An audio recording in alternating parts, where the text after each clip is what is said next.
반갑습니다. 사랑합니다.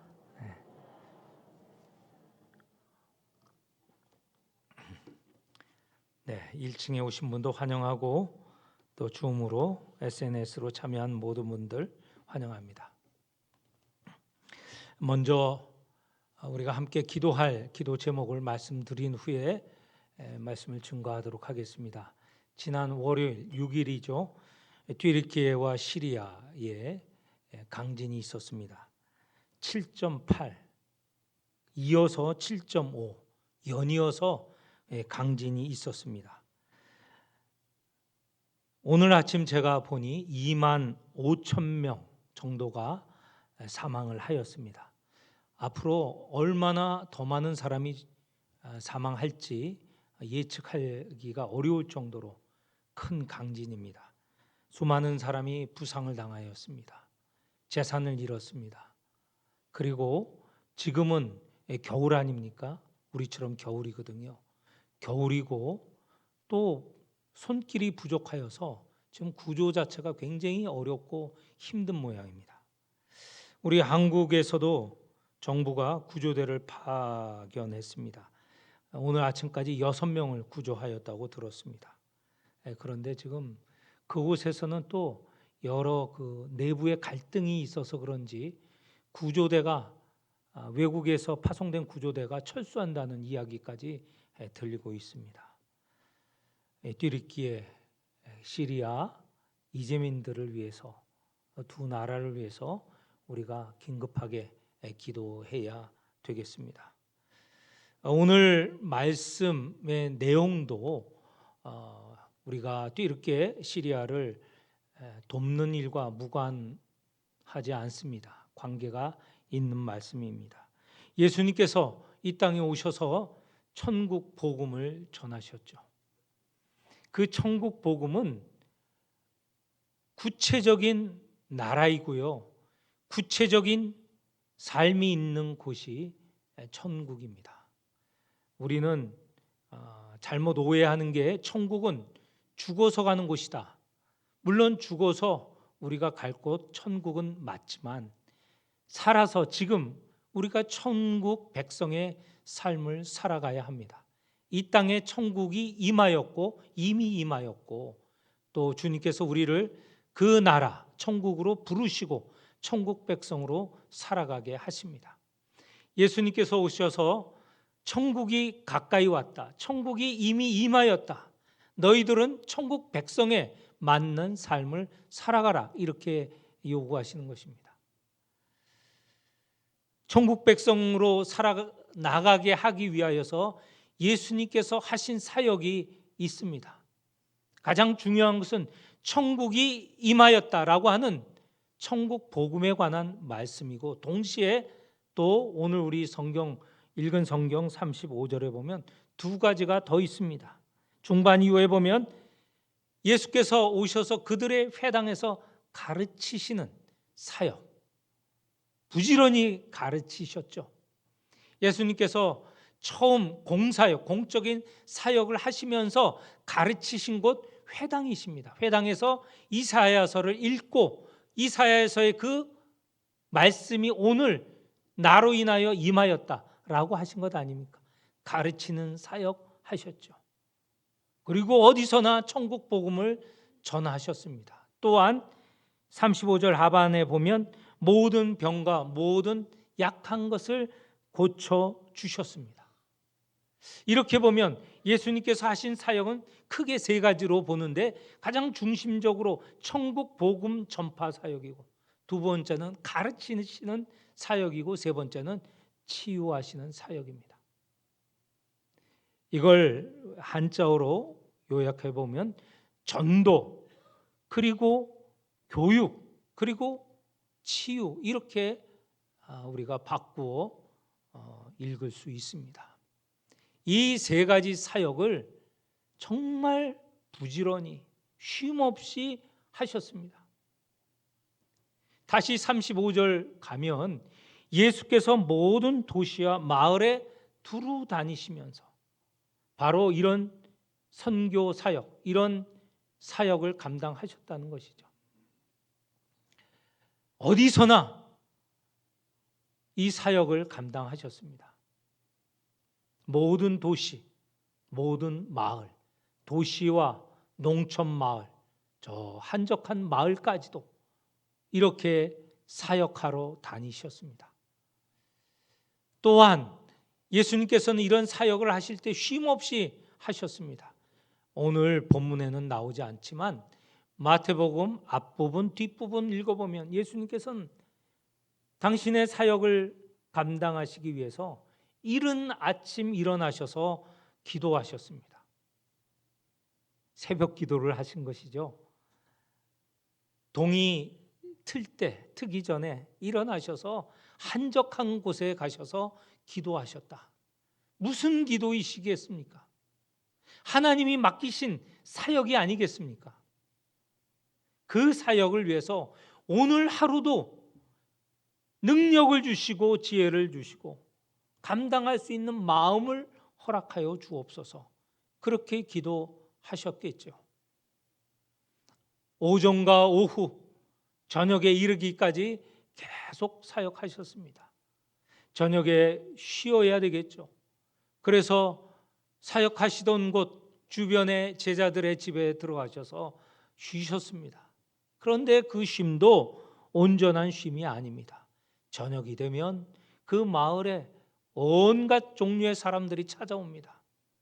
병든 사람도 찾아오고 귀신 들린 자도 찾아오고 이런 문제 가진 사람 찾아오고 저런 문제 가진 사람 찾아오고 쉼이 없으셨어요. 그러면 늦은 밤에는 쉬셨는가? 성경 곳곳에는 밤이 새도록 밤샘 기도를 하셨다고 하시죠. 오늘로 말하면 철야기도 아닙니까?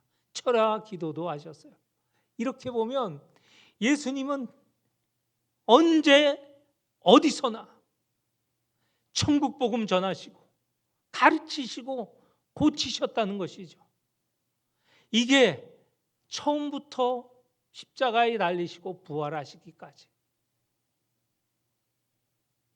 그리고 승천하실 때까지 계속된 사역이었습니다. 이 사역의 근본은 무엇인가? 예수님의 마음입니다. 그 마음이 이런 사역을 가능케 했고 언제 어디서나 하게 하였던 동력이죠. 힘이었죠. 그 마음은 무엇인가? 36절 우리가 같이 읽어봐 보았으면 합니다. 36절입니다. 무리를 보시고 불쌍히 여기시니 이는 그들이 목자 없는 양과 같이 고생하며 기진함이라. 무리를 보실 때 불쌍히 여기는 마음이죠. 이 불쌍히 여긴다, 우리 긍휼히 여기다, 긍휼과 같은 마음입니다. 영어로는 compassion이죠. 예. 이 무리를 볼 때, 이 사역의 대상인 무리를 볼 때 예수님의 마음은 찢어질 듯 아픈 그런 마음입니다. 불쌍히 여기는 마음, 이 원어로 해석을 해보면 이런 마음입니다. 우리 말에도 있는데 애절은 속에 있는 내장이 끊어지는 것 같은 그런 것을 애절하다 하지 않습니까? 또는 단장이라고 하죠. 단장은 무엇입니까? 장, 우리 안에 있는 내장 아닙니까? 그것이 끊어지는, 단절된다 할 때 그 단입니다. 우리 노래에 단장의 미아리 고개 이런 말 노래도 있는데 바로 예수님의 마음이 애절하고 단장의 그런 마음을 갖고 계신다는 것이죠. 이 무리들이 얼마나 힘든 삶을 살면 이런 불쌍히 여기는 마음을 가지셨겠습니까? 오늘 우리가 읽은 36절 하반절에 보니까 이 무리들의 모습, 살아가는 모습은 고생하며 기진함이라. 고생하고 기진하다. 기진하다는 것은 그냥 우리말 표현으로 보면 힘이 다 빠져 있는 상태, 힘을 쓸 수 없는 상태인데 원어로 보더라도 그냥 일어설 수 없는, 누울 수밖에 없는 그런 모습으로 표현이 되어 있는 것입니다. 당시의 백성들 얼마나 힘든 삶을 살아갔습니까? 오랫동안 식민지 백성으로 살아갔습니다. 우리 일제 36년, 지금 얼마나 많은 세월이 지났는데도 36년 동안의 고통이 얼마나 심한지 그냥 말 입에 나오면 고통스럽고 견디기 힘든 생활을 얘기한다면 일제 36년이라고 표현하지 않습니까? 그런데 예수님 당시에 이 식민지 삶은 그보다 훨씬 오래되었습니다. 적어도 6, 70년이 지났고요. 그 이전에 헬라까지 포함되면 수백 년이 흐른 그런 식민지 삶을 살아갔습니다. 세금 빼앗기죠. 세금이 얼마나 고통스럽습니까? 낼 세금이 없어서 얼마나 힘든지 모릅니다. 또한 일반 사람들 죄인이라고 몰립니다. 율법을 잘 지킨다는 서기관 바리새인들은 일반 백성들을 보고 저들은 죄인이다. 가난하기 때문에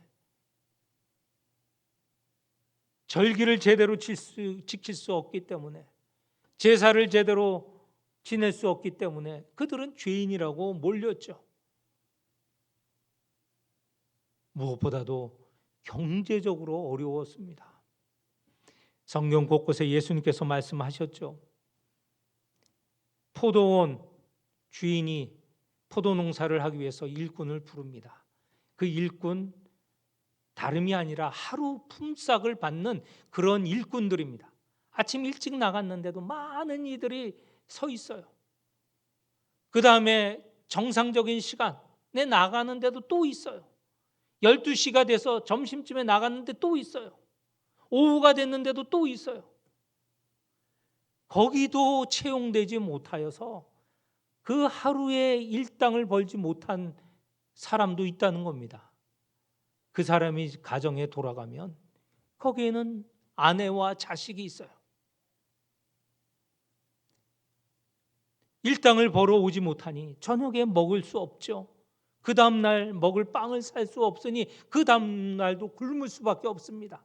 혹 다행이어서 채용이 되면 굶은 상태에서 하루 종일 일을 해야 돼요.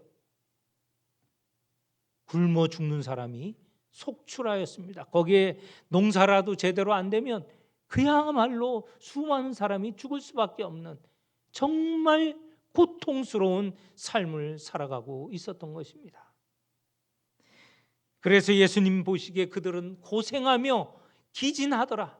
그냥 누워 저렇게 지낼 수밖에 없더라. 그렇게 보신 것이죠.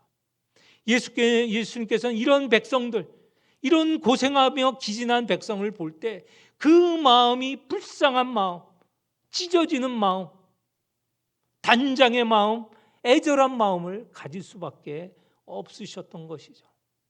그래서 부지런히 다니시면서 그들에게 소망을 주고 희망을 주고 믿음을 주고 더욱이나 배고픈 이들을 위해서 오병이어의 기적을 베푸시는 것 아닙니까?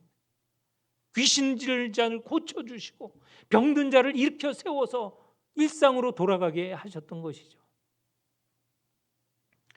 그러나 너무너무 많은 일들이 눈앞에 놓여 있습니다.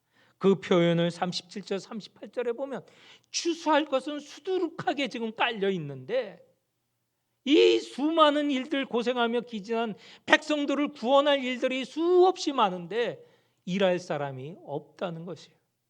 일할 사람이 없다는 것이에요. 관심이 없다는 거예요. 예수님 눈에는 보이는데 사람들의 눈에는 보이지 않습니다. 예수님 눈에는 왜 이렇게 일할 일들이 많이 보일까요?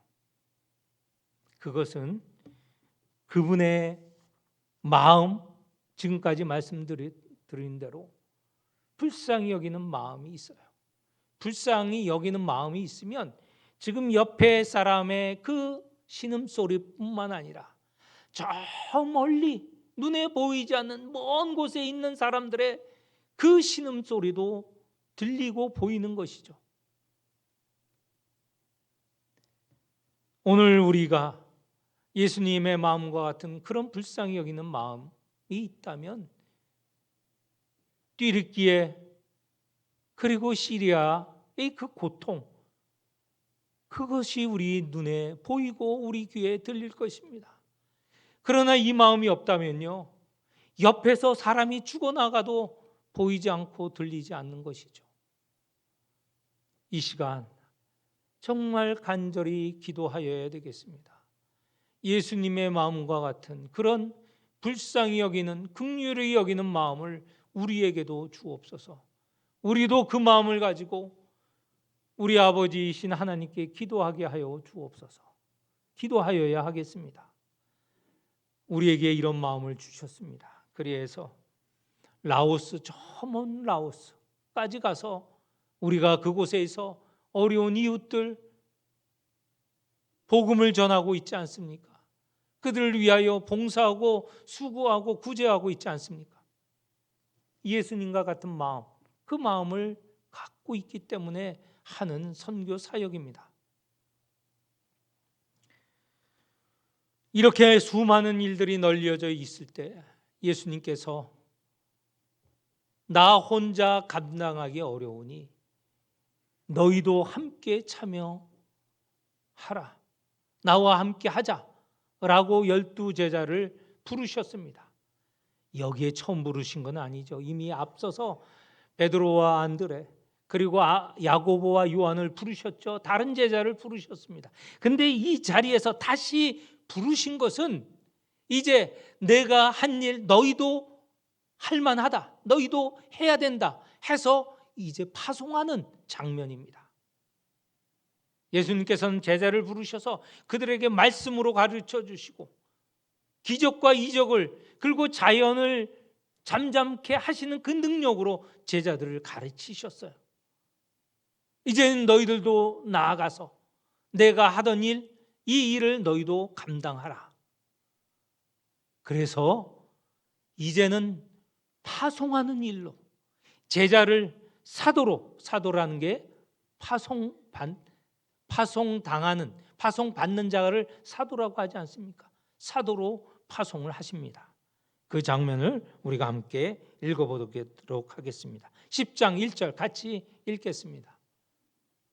10장 1절 예수께서 그의 12 제자를 부르사 더러운 귀신을 쫓아내며 모든 병과 모든 악한 것을 고치는 권능을 주시니라. 아멘.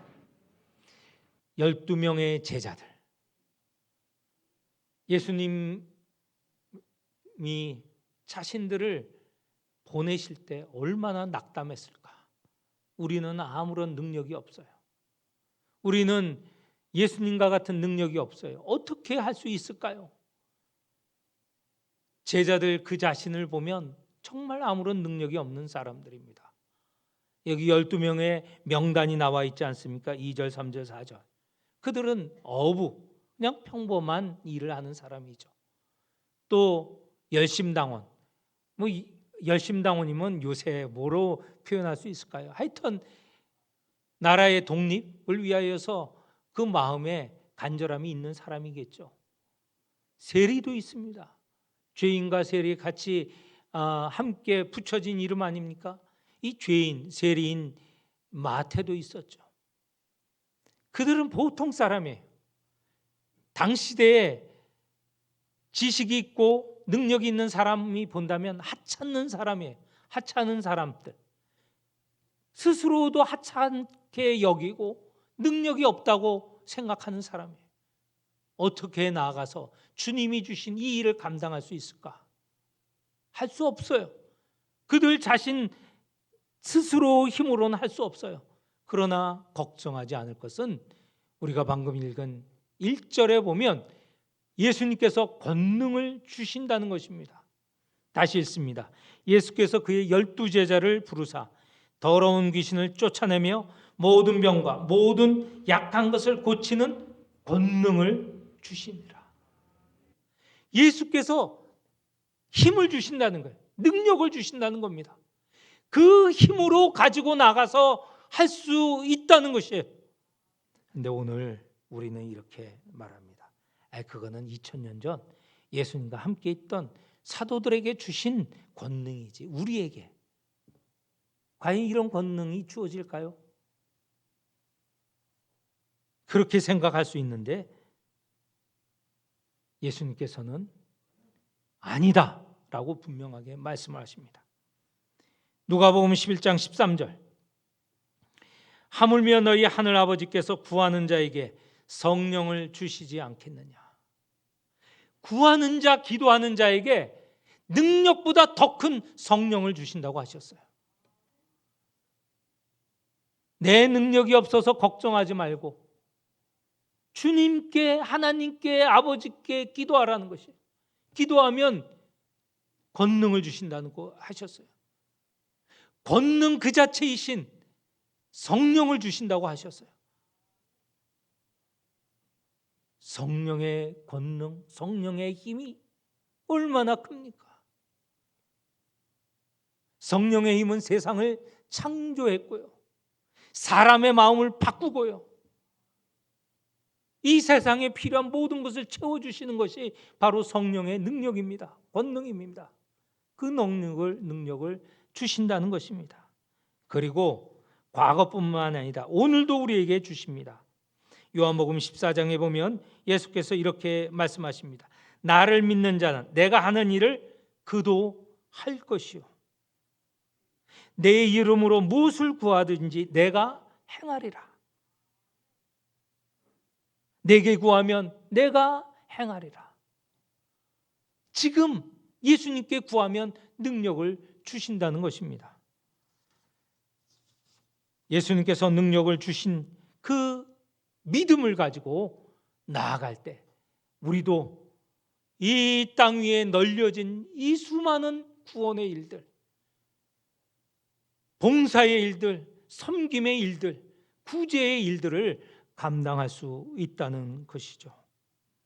그런데 이렇게 파송받은 우리 가져야 될 중요한 마음이 있습니다.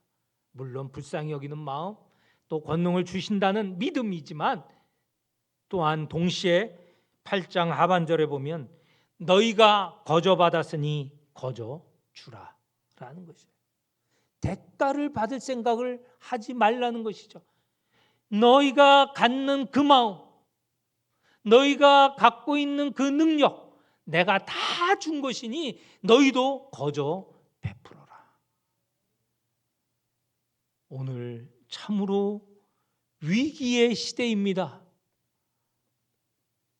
지금 튀르키예 그리고 시리아를 보는 것처럼 자연재해가 앞으로 계속 발생될 그런 시기입니다. 최근에 여러 언론을 통하여서 지진학자들이 말합니다. 3, 40년 내에 일본에서 강진이 일어날 확률이 70%가 넘는다고 합니다. 그리고 일본에서 지진이 나면 이제 지진에서 자유롭다고 하는 우리도 지진이 일어난다는 거예요. 그렇지 않아도 어저께인가 그저께 우리 안에서 지진 2.5의 지진이 일어나지 않았습니까? 이제는 기후재앙으로 자연재해로 지금 세상이 일할 사람을, 도울 사람을, 구원해 줄 사람을 기다리고 있는 시대로 접어들었습니다. 오늘 이렇게 우리가 간구해야 되겠습니다. 불쌍히 여기는 마음을 주옵소서. 이 마음을 가지고 또 주님이 주시는 능력, 권능을 가지고 힘을 가지고 주님이 베풀어 주신 사랑, 은혜를 가지고 이 세상에 나아가 구원하고 봉사하고 섬기고 일으켜 세우게 하여 주옵소서. 우리를 부르십니다. 추수할 일꾼을 부르시고 있어요. 우리 모두가 일꾼입니다. 우리 모두가 제자이고 우리 모두가 파송될 사도들입니다. 여기에서 한 사람도 제외되는 사람이 없어요. 나를 사용하신다는 믿음을 가지고 나아가시는 성도가 되시기를 축원합니다. 기도하겠습니다. 하나님 아버지, 추수할 것이 참으로 많은데 추수할 일꾼이 없다고 하십니다. 하나님께 추수할 일꾼을 보내달라고 간구하라고 하십니다. 우리를 추수할 일꾼으로 부르시고 우리를 제자 삼고 우리를 사도로 세우시니 나아가게 하여 주옵소서. 불쌍히 여기는 마음, 또 주신 권능을 가지고 나아가 거저받았으니 거저주는 성도들이, 제자들이, 사도들이 되게 하여 주옵소서.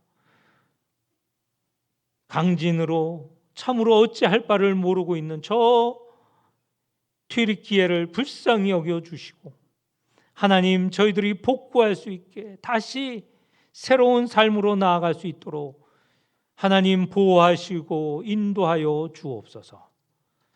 우리에게 이 귀중한 사명 주시니 우리 감당하고자 기도하고 나아가게 하여 주옵소서. 예수님 이름으로 기도합니다. 아멘.